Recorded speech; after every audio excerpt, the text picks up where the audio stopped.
Ladies and gentlemen, and everyone inside and outside the lines, welcome back. Here we are again. I'm kind of making a bad habit out of this every 2 weeks thing, but it's not on purpose. It's not on purpose. I keep having issues.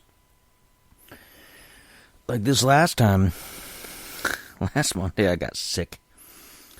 I could barely talk. Thought I was going to throw up all over the place, gross stuff like that. And I still kind of have a little bit in my voice. Like, it's still kind of like I've been chewing on glass or something. But I'm going to still make the effort tonight, because you people are worth it. Aren't you? You believe it, I believe it, we all believe it. So, what do we have tonight?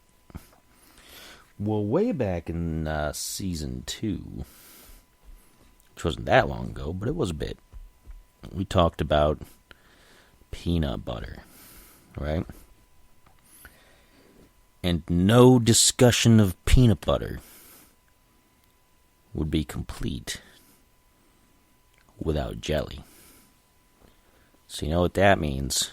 You know what tonight's episode is? That's my jam. Let's talk about this.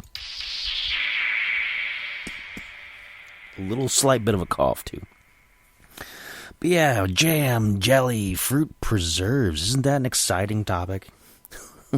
As if it could get more exciting than peanut butter, right? Jams, jellies, fruit preserves, as they're called by Wikipedia. What makes it what it is? What makes it a jelly or a jam or whatever? Well, it starts out a fruit preserve, as defined. It's a preparation of fruits whose main preserving agent is sugar and sometimes acid.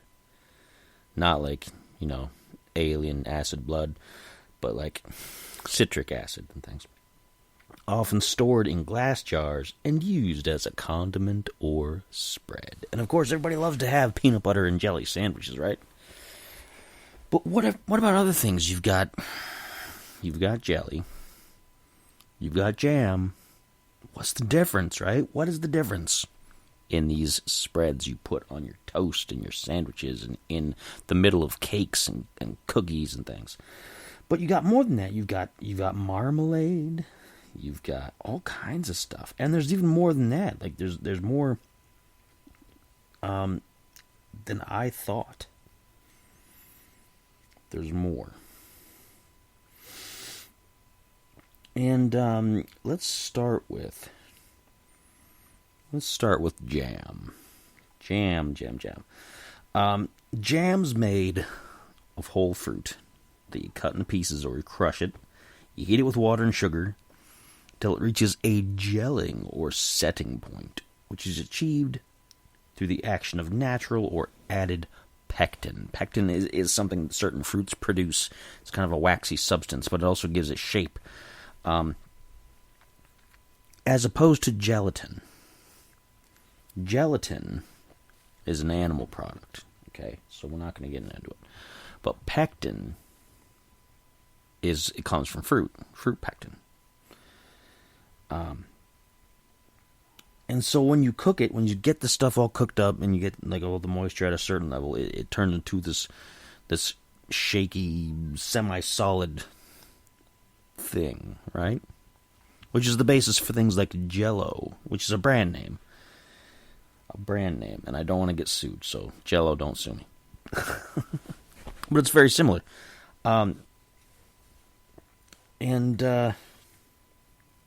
Pectin. Now, what kind of things go into a jam? All kinds of fruits.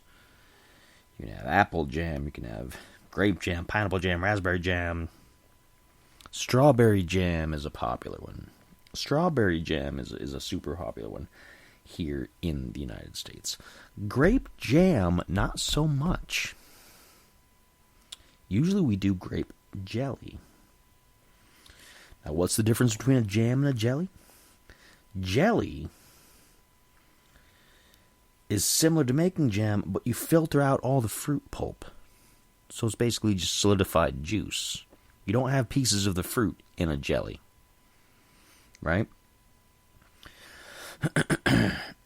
A quote here on Wikipedia from someone unmentioned in the citations says good jelly is clear and sparkling. I've never seen jelly like that. And has a fresh flavor of the fruit from which it is made. It is, and this isn't the word I would use, but it's what they use. It is tender enough to quiver when moved, but holds angles when cut. I don't know. It has a little bit more stability than jelly.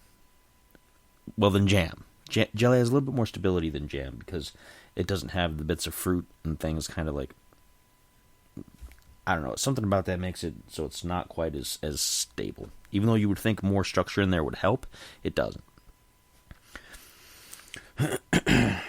Usually, jellies are made with higher pectin fruit because you want it to stay together more solid. Right? And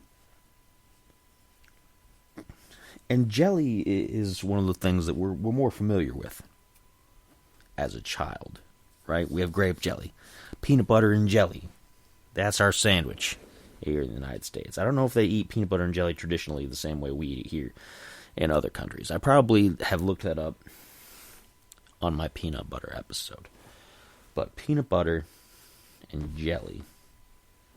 But you also get people who do peanut butter and strawberry jam. Now, when I was a kid, there was a book, and it's now a movie. And I don't know if I can mention it, because I don't know if I'll get sued for that. You always got to be careful with brands and things like that. But it's about, the book just says that at some random point in some place in the United States, food started raining down from the sky. Cloudy with a chance of, you know how the rest goes. The movie made it some kind of machine that did it, and then they made the food sentient in the second one, and that was really weird, because then you're eating stuff. So, oh boy, morality. But, in the book, they had points where the weather got weird, and you got like the same thing over and over, and it was kind of like too much of it. And they had one thing that I was always interested in as a kid, because I thought, that sounds delicious. And it was cream cheese and strawberry jam. Because cream cheese you'd put on bagels and things, right? And I can't really eat cream cheese anymore, you know. Oh no, he's going to talk about it. No, you guys all know why. You guys know why I can't eat cream cheese. So I'm not going to talk about it. But as a kid, I was always like, cream cheese and strawberry jam sandwiches. That sounds delicious. I don't know if I ever made one as a grown-up. I think as a teenager I did once. And I was fairly impressed, but not as much as I expected to be. Which is how things usually go in life. But jelly. Jelly is the... And we have a few other things. I've had a few different things in my households over the years. Like I've had apple jelly, where it's like grape jelly, but it's apple instead, and there's no chunks of apple in it and stuff like that.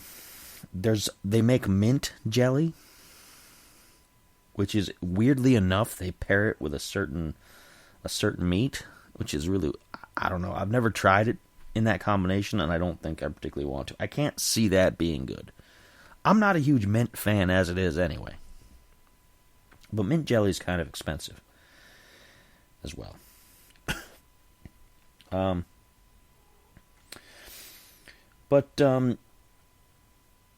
You get other things that aren't quite like jelly or jam. It's more strictly preserves, which are almost the same thing, but preserves have even slightly less stability and a little bit more sauciness to them. I mean, they're not going to talk back to you, but they're a little bit more on the saucy side, like cherry preserves and raspberry preserves and blackberry preserves and things like that. They're a little less structured, a little less in the pectin, I think. But you also have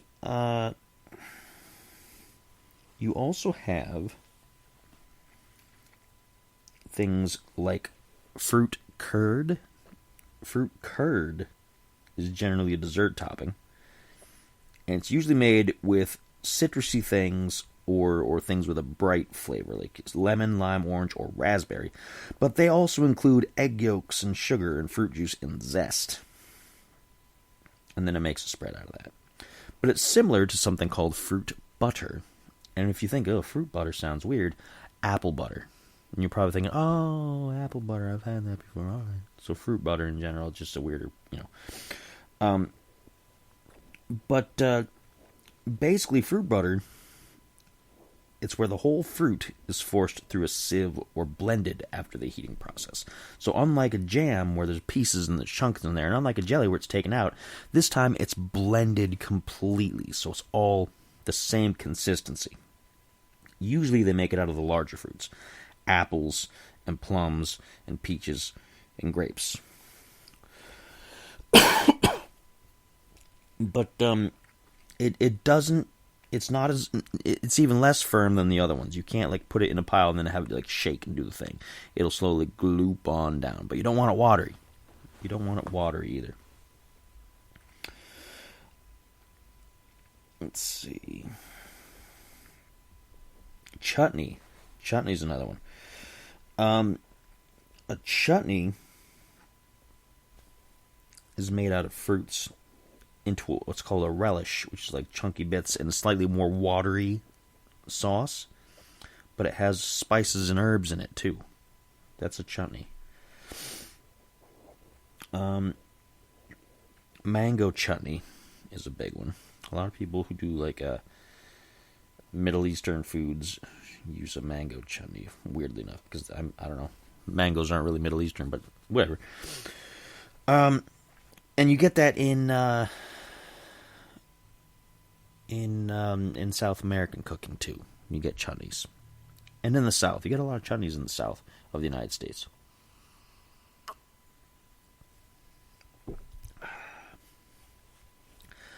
Now, in Korean food, South Korea, who knows about North Korea? I don't.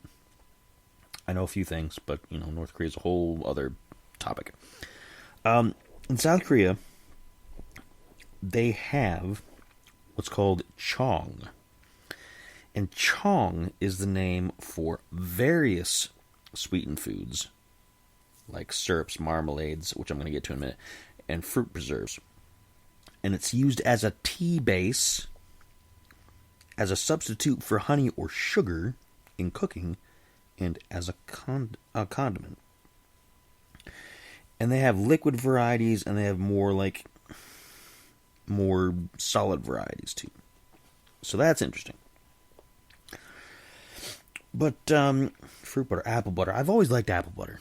Apple butter's good. Like, it's one of my favorites. I go to a restaurant as a kid, and if they had apple butter, I'd be like, yeah, give me apple butter for my toast if we're doing breakfast somewhere.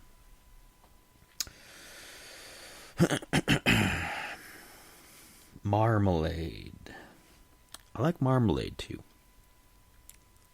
Paddington Bear likes his marmalade sandwiches, if you're hip to that jive, as kids don't say anymore. And they didn't say it when I was a kid either. All that was gone by the time I was a kid. Hip to the jive, right? Marmalade, it's made from the juice and the peel of citrus fruits. And you also have chunks of the fruit in there. Usually, that's lemons, limes, grapefruits, oranges, and things like that. You can have them be specific, like just be orange marmalade, or you can do like a mixture. And it's closer to a jelly than it is to other things, because it has the peel. Now, in the UK, in the United Kingdom, they use specifically the Spanish Seville orange, which is slightly more bitter, but it has a really high pectin content, because the peel has a really distinctive bitter taste, and so that's well known in marmalade in the UK. So if you have a Paddington Bear style marmalade sandwich in the UK, it's almost guaranteed to use the Seville orange from Spain. Alright? Alright. So what do people use these things for? They spread them on toast, right? they put them in the peanut butter and jelly sandwich, which you can have a peanut butter and marmalade sandwich. I have done so. It's pretty good. You can use it to fill cookies, or in the UK they call them biscuits. And you could use it between layers of a cake. And one of the big ones is the Victoria sponge, which again is a UK thing. So like jellies and jams and things, I think a lot of that we brought over when this country was settled. We brought over the concept of jellies and jams. Victoria sponge, which is a kind of cake. I'm not going to go over the ins and outs of that. We don't have a cake episode right now. But yeah, I like them. There's a lot of uses for them. And curds and things, like the lemon curd. You can put that in donuts. You can put that in cakes and on cakes and in cookies. Things of that nature. So you can make that. You don't generally get the curds just to... It's not like eating her curds in a way. You don't generally do that just as, like, you don't spread it on toast usually. I mean, you can, but it's overall sweeter, and it's designed to be part of, like, a more elaborate dessert. And now a lot of people in the audience are going to be like, oh, I never thought about that before. A peanut butter and curd sandwich, oh, yeah. It sounds kind of gross, curd. Because then you start thinking curdled, like curdled milk, and then you're like, oh, gross. But, no, I'm sure people out there are probably like, ooh, yeah. Put that on a sandwich for me. Yeah, peanut butter and jelly is the biggest one. Peanut butter and marmalade, that's a good one. Or, like I said, you can just put them on toast. Or you can just make a jam sandwich. My daughter occasionally just has jam sandwiches. Not often. Because usually I try to give her the peanut butter in there because, you know, she needs to have her proteins and she needs to have her various, you know, nutrients other than just the jam. But occasionally that's a nice treat. You can put them on like we get these little cookies that are called biscuits because they're imported from the UK. They're called tea biscuits because you're supposed to eat them with a cup of tea, with a cup of tea, or during your tea time, right? And occasionally you can put curd on those, you can put jelly and jam or whatever, marmalade on those. And I've done that once in a while for my daughter. Not often. Usually she just eats them straight up. But once in a while, she has the the jelly and jam. Now, her mom doesn't like grape jelly. And there's not too many people that don't like grape jelly. But she doesn't. She likes strawberry jam. And she likes other things. She likes this elderberry preserves. They're elderberry preserves, but they're kind of like jam. Elderberry preserves she likes. A lot of those other ones are kind of expensive, though. Like grape jelly, pretty cheap. Strawberry jam, kind of cheap. A little bit more expensive. But then you get into the marmalades and you get into the various other things, and you're paying more for it. I think the process over time has gotten a little bit more costly, or maybe certain bits of the ingredient, like maybe the pectin on its own is more expensive. I don't know. I've never looked into the economy of jelly, to be perfectly honest. Maybe that's an important thesis that somebody should be working on, the economies of jams and jellies. But the idea of these things goes kind of beyond just our culinary stuff. Like I mentioned Jell-O, which is kind of like jelly, but even more firm in such a way that it's not like a spread or a sauce at all. It's a solid piece, right? But it gets into our culture too. Like we have, like if you do any kind of role-playing games, and I'm not talking to the adults in the way that adults do that, so don't go that direction. I'm talking about pencil and paper playing games, right? It's not that kind of show. Let me remind you. Your kids are going to be like, Mommy, Daddy, what was he talking about? Role-playing. Ask us when you're older. Off the rails. But yeah, there's enemies that you face that are now based off of that are called jellies in certain role-playing games, you gotta fight jellies. And if you attack them and you cut them up, then they'll split into smaller jellies, and then you'll have a bigger problem. There's the gelatinous cube, which is a big, basically like a block that looks like Jell-O, but it pulls things into it and absorbs them. Like I don't know. Like solidified stomach acid. I bet that sounds new. Like, that's appetizing. Ugh, I'm gonna gross myself out.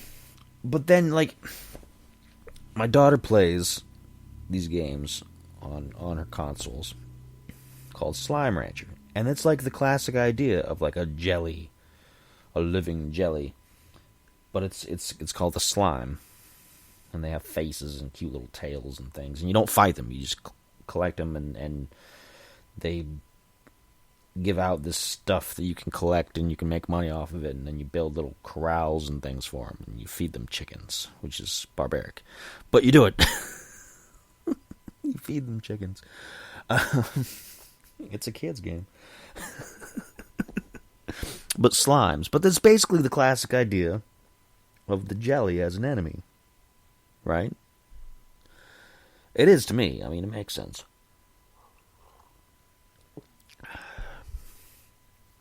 But yeah, jellies, jams, that's my jam. That's my jam. And then you have like the idea of the word has gotten into other places, like jam. If you're in a jam band, you're just basically all just like playing things that tend to fit together without any real plan. It's just like kind of a mix of things, and you throw it together, and you get it to gel, right? When you get the groove, you get it to gel, and there you go. There's the jam. The jam and the gel. So if you're in a jam band, you're making jelly.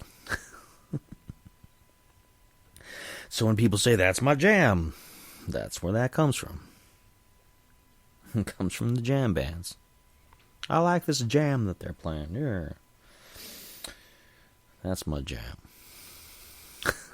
Has this episode been your jam? Maybe it has, maybe it hasn't. I don't know.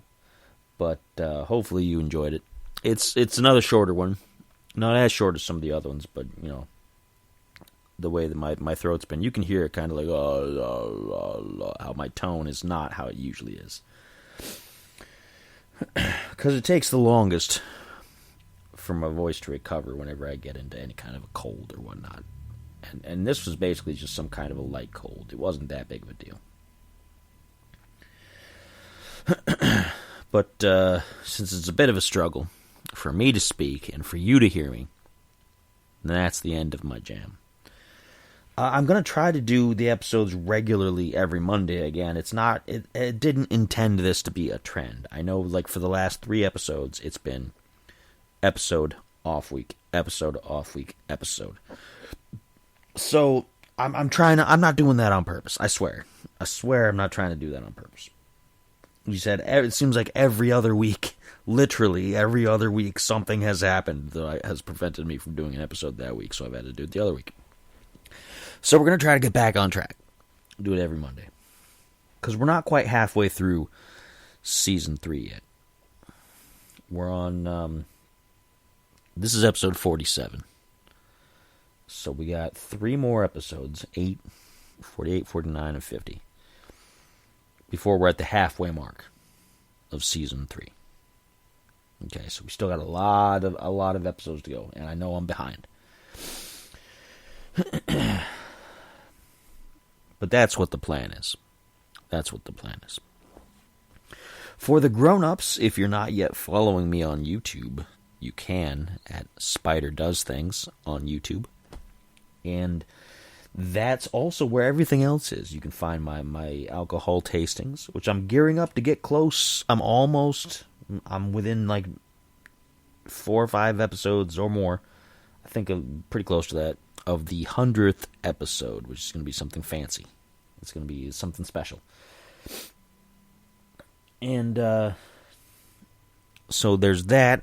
There's my game streams, which I haven't really done much on camera with that. I've just played the game and let the game speak for itself. I haven't done any audio commentary or video commentary in quite a while, and I don't know if I've preferred that or if I want to get back on and try to entertain people. There's never enough people in the that are watching in the chat for me to justify getting on and babbling about stuff. So I'd end up just sitting there on camera, like doing nothing, because I got tired of just sitting there and babbling incoherently at a room full of nobody. But there's that. And I'm still, I would like to do my morning show again. I got away from it because I had so much going on, and now I have more free time, but I'm kind of like, I gotta get motivated again. I gotta get motivated. So keep an eye on that, and that might come back. That's a show for the grown-ups. Not that it has, like, adult content, but sometimes the news, it's grown-up stuff. Kids, for one, aren't interested in the news, and for another thing, the news can be depressing. I don't want to do that to your kids. I want your kids to be happy and enjoy their jelly and jam. Right? Their jellies and jams and everything else. So, keep an eye on things like that in the future. Other than that, that's all I have for you. I've almost stretched this out to the full half hour, but I'm going to dip out a couple minutes early anyway. Thank you for being here with me, putting up with my voice. And go have yourself a sandwich, some peanut butter and jelly, or some peanut butter and jam, or some peanut butter and lemon curd, or something, or a marmalade sandwich. Go have a marmalade sandwich for Paddington. If you don't know who Paddington is, then you owe it to yourself to find out. And maybe once you find out, you're just like, well, that's silly. I don't care about that. Well, fine, then don't. Don't. Because I'm gonna. And that's it. So, good night.